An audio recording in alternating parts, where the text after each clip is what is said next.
Assalamualaikum warahmatullahi wabarakatuh. Shalom, salam sejahtera bagi kita, salam budaya, salam kebajikan. Om Swastiastu. Di sini kami kelompok 3 yang presentasikan tentang break on continue dan juga list. Pengertian dan arti dari break on continue akan dijelaskan oleh saudara saya bernama Bintang. Baik, di sini saya akan menjelaskan pengertian tentang break dan continue. Seperti pada PowerPoint di samping, break adalah statement yang fungsinya untuk keluar dari looping secara paksa. Sedangkan continue adalah statement yang fungsinya untuk melewati iterasi tanpa harus mengeksekusi perulangan sebelumnya. Baik, bagaimana dari penjelasan dari saudara Bintang mengenai pengertian break dan continue? Di sini saya akan menjelaskan perbedaan break dan continue. Break yaitu menghentikan perulangan secara paksa dan continue menghentikan secara otomatis dan melengkap ke perulangan lainnya. Bila mana penjelasan dari saya kurang jelas, nanti bisa dijelaskan pada studi kasus. Di sini saya akan menjelaskan tentang beberapa sintaks yang dipakai untuk kelompok kami yang sering digunakan sampai saat ini, seperti pada gambar di samping. Saya Rahmawati, saya dari kelompok 3. Di sini saya akan menjelaskan tentang pengertian list. Pengertian list merupakan struktur data yang dibangun ke dalam Python untuk menyimpan sengumpulan item yang diapit oleh dua kurung siku. List juga bersifat mutable atau dapat diubah, di mana kita bisa dapat menambahkan atau menghapus elemennya. List juga dapat diurutkan sehingga dapat mendapatkan indeks ketika ingin merujuk ke elemen tertentu. Sekian dari saya, terima kasih. Perkenalkan, saya Jihan Salsabila dari kelompok 3. Selanjutnya saya akan menjelaskan tentang studi kasus list pada Python. Berikut adalah contoh list dengan metode append. Sebagai informasi bahwa append hanya menerima satu parameter saja. Parameter tersebut dimasukkan sebagai nilai baru pada list dan nilai baru tersebut berada pada akhir. Di sini saya mau menjelaskan tentang studi kasus pada continue. Nah, contoh berikut ini adalah perulangan for dengan ditambahkannya continue. Gambar di atas adalah kode programnya dan hasil outputnya. Di dalam kode program pada baris 2 terdapat kondisi if sama dengan 5.2 continue.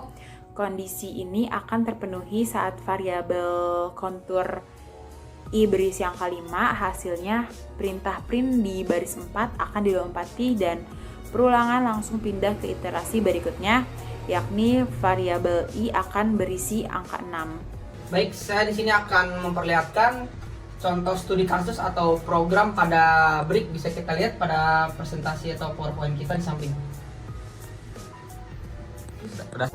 Selanjutnya saya akan menjelaskan perbedaan antara array dengan list. Yang pertama, array harus dideklarasikan sedangkan list tidak. Karena kedua hal tersebut dibangun ke dalam Python, bisa dilihat dalam contoh sebelumnya, list dibuat hanya dengan melampirkan urutan elemen ke dalam tanda kurung siku. Membuat array di sisi lain memerlukan fungsi tertentu dari modul array, yaitu array.array buka kurung tutup kurung atau paket numpy atau numpy.array buka kurung tutup kurung. Karena itu, list lebih sering digunakan daripada array. Yang kedua, operasi numbering. Array memberi keuntungan dalam melakukan operasi matematika dalam bahasa Python. Karena modul numpy memberi kita struktur array untuk menyimpan nilai dan memanipulasinya dengan mudah. Tapi, list di sisi lain. Sebelumnya, perkenalkan nama saya Ismail Amir Huda. Di sini saya akan menjelaskan tentang cara metode pada statement break and continue. Misalnya, kita ingin membuat sebuah perulangan dengan rank sebanyak 8, membuat for injeksi, kemudian in dan fungsi rank 8. Berarti perulangan di sini akan dimulai dari indeks 0 sampai indeks ke-7. Jangan lupa, setelah for diakhiri dengan tanda titik 2. Kemudian, indentasi kita cetak print, kita coba eksekusi perulangan terjadi dari indeks 0 sampai 7. Kita akan menambahkan sebuah statement break yang membuat kondisi bahwa pada saat perulangan sampai ke indeks 5. Maka perulangan diberhentikan, di break dipotong, berarti kita membuat kondisi setara dengan 5.2. Kemudian jangan lupa di sini, if karena memiliki indentasi, berarti if adalah bagian dari for, dan break di sini adalah bagian dari if, dan juga bagian dari for ini menandakan bahwa pada saat perulangan, jika kondisi indeks adalah 5, maka kondisi ini akan menjadi true, maka perulangan akan dihentikan di break. Padahal sebenarnya perulangan harus dilakukan sampai 7 dengan kondisi break. Kondisi tersebut bisa kita ketikkan, kita coba eksekusi itu yang terjadi pada waktu kita menambahkan statement break, dia akan menghentikan secara paksa. Atau selanjutnya, kita bisa melakukan implementasi break pada perulangan while, di mana kondisi perulangannya selalu true. berarti perulangan ini tidak akan ada kondisi fault. Seperti ini, nggak ada kondisi fault, maka perulangannya akan terus dilakukan, tidak akan berhenti. Maka di sini kita bisa menghentikannya secara paksa dengan cara menambahkan statement break. Misalnya kita tambah di sini print kelompok 5.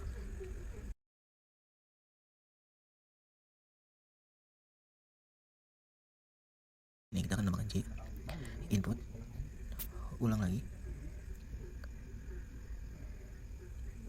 ya atau tidak. Ini kita akan tambahkan jika variabel J setara dengan tidak, perulangan yang menampilkan kelompok 5 akan diberhentikan. Jika perulangan sudah selesai, maka kita tambahkan print. Nah, print di sini sendiri adalah statement yang berdiri sendiri dan bukan bagian dari while. Lalu kita eksekusi, run, ulang lagi, ya, dan tidak, bye-bye, dan selesai. Sekian dan terima kasih.